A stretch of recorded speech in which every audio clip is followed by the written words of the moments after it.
You have dedicated a significant portion of your life to this course.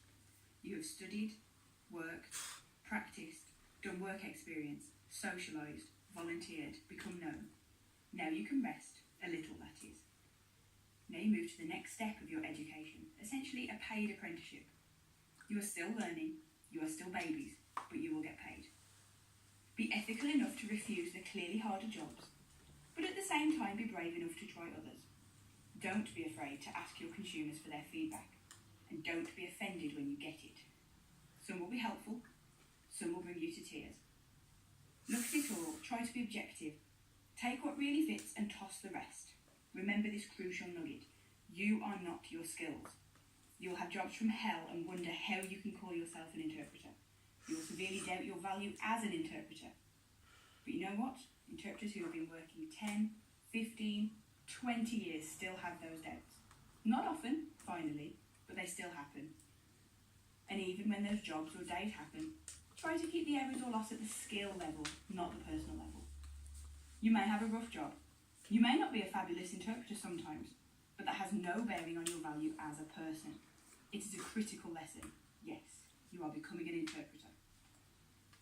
After being encouraged to have deaf friends in a deaf social life, now you will find you need to be more careful. You may have to choose whom you socialise with and for whom you interpret. You'll need to renegotiate your relationship with some people. That's okay. You are not deaf. You are a member of the community, but you are not deaf. Don't forget that part either. Show up for jobs early. That chat time with clients is crucial. Too many interpreters aren't doing it anymore. Not only do they miss the chat time, but then they are flustered when they do start. The chat time is equally important to consumers.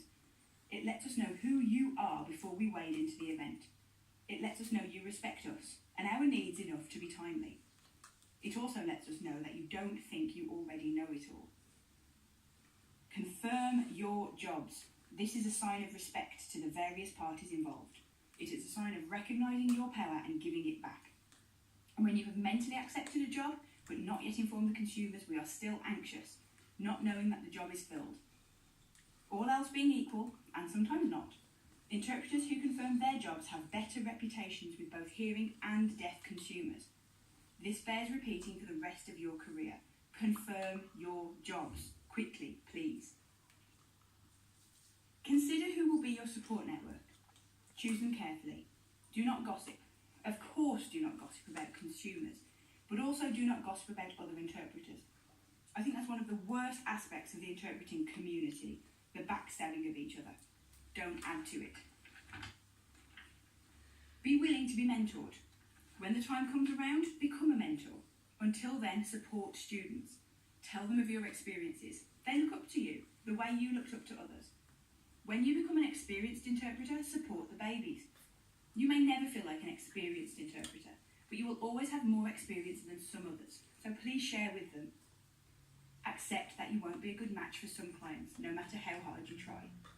It's not about you or that client, it's about not everyone matching with everyone else. It also doesn't matter if you like that person or not, that's a completely different issue.